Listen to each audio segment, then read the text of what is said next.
وبركاته. نحمده ونصلي على رسوله الكريم. أما بعد فأعوذ بالله من الشيطان الرجيم. بسم الله الرحمن الرحيم. وقضى ربك ألا تعبدوا إلا إياه وبالوالدين إحسانا إما يبلغن عندك الكبر أحدهما أو كلاهما فلا تقل لهما أف ولا تنهرهما وقل لهما قولا كريما واخفض لهما جناح الذل من الرحمة وقل رب ارحمهما كما ربياني صغيرا. صدق اللہ العظیم. صدر محترم، حاضرین مجلس، اللہ رب العزت نے انسانوں کو مختلف رشتوں میں پرویا ہے. ان میں کسی کو باپ بنایا ہے تو کسی کو ماں کا درجہ دیا ہے، اور کسی کو بیٹا بنایا ہے تو کسی کو بیٹی کی پاکیزہ نسبت عطا کی ہے. غرض رشتے بنا کر اللہ تعالیٰ نے ان کے حقوق مقرر فرما دیے ہیں. ان حقوق میں سے ہر ایک کا ادا کرنا ضروری ہے، لیکن والدین کے حق کو اللہ رب العزت نے قرآن کریم میں اپنی بندگی اور اطاعت کے فوراً بعد ذکر فرمایا ہے.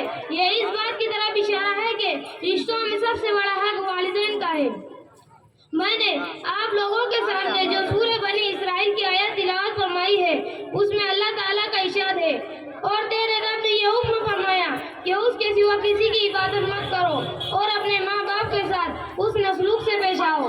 اگر وہ یعنی ماں باپ تیری زندگی میں بڑھاپے کو پہنچ جائے، چاہے ان میں ایک پہنچے یا دونوں، اور ان کی کوئی بات تجھے ناگوار گزرے تو ان سے کبھی اف بھی مت کہنا اور نہ جھڑکنا، اور ان سے خوب ادب سے بات کرنا، اور ان کے سامنے شفقت اور انکساری کے ساتھ جھکے رہنا، اور یوں دعا کرتے رہنا، اے ہمارے پروردگار تو ان پر رحم فرما جیسا کہ انہوں نے بچپن میں مجھے پالا ہے.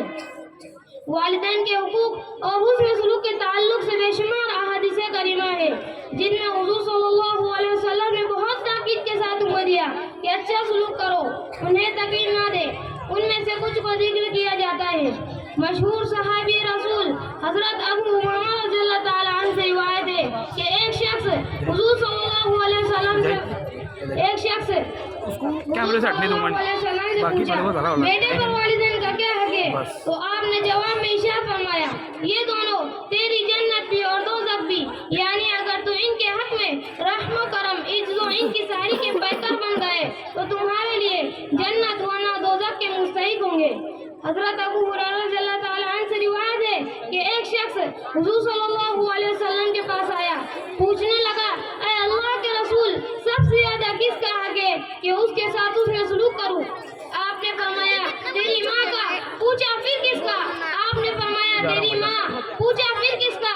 آپ نے فرمایا تیری ماں کا، کیونکہ حمل وضع حمل اور دودھ پلانے کی شفقت اور صحبت صرف ماں اٹھاتی ہے، باپ نہیں اٹھاتا. اس وجہ سے ماں کا حق زیادہ ہے. اسلام کی تعلیمات میں جہاں بار بار تاکید آئی ہے کہ دنیاوی زندگی میں والدین کے ساتھ حسن سلوک کرو، اور دوسری طرف یہ درس بھی دیا کہ وہ دنیا سے چلے جائے تو ان کے لیے ہمیشہ ان کے ساتھ حسن سلوک کرو، اور ان کے لیے ہمیشہ دعا و استغفار کرو، صدقہ خیرات اعمال صالحہ کا ثواب انہیں پہنچاتے رہو. افسوس صد افسوس، آج معاشرے میں بہت ساری برائیاں جنم لے رہی ہے، جس کے نتیجے میں ہماری اخلاقی زندگی کی بنیاد کھوکھلی ہو چکی ہے. خاندانوں میں رشتوں کا تقدس بری طرح پامال ہو رہا ہے. باپ جب تک کماتا ہے، اولاد والدین کی خدمت کو اپنا فرض سمجھتی ہے، اور جیسے ہی ملازمت سے فراغت کے بعد گھر آتا ہے تو اسے بیکار اور فالتو تصور کیا جانے لگتا ہے. ماں باپ کا وجود کتنی بڑی نعمت ہے، اس کی قدر صرف وہی جانتے ہیں جو اس نعمت سے محروم ہے. میرے عزیزوں، بھائیوں اور بہنوں، آخر میں ایک واقعہ سنا کر میں اپنی تقریر کو ختم کرتا ہوں. اس واقعے سے ہمیں یہ اندازہ ہوگا کہ والدین کو ناراض کرنے کی سزا کتنی سخت ہے. دوستو، حضرت علقمہ کا آخری وقت ہے. صحابہ کلمے کی تلقین کر رہے ہیں، لیکن زبان سے کلمہ جاری نہیں ہو رہا ہے.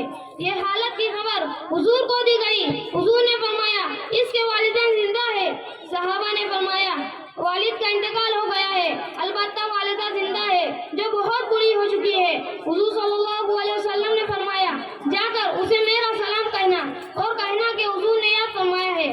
چنانچہ بڑھیا لکڑی کے سہارے آپ کے پاس پہنچی اور سلام کر کر بیٹھتی ہے. آپ نے فرمایا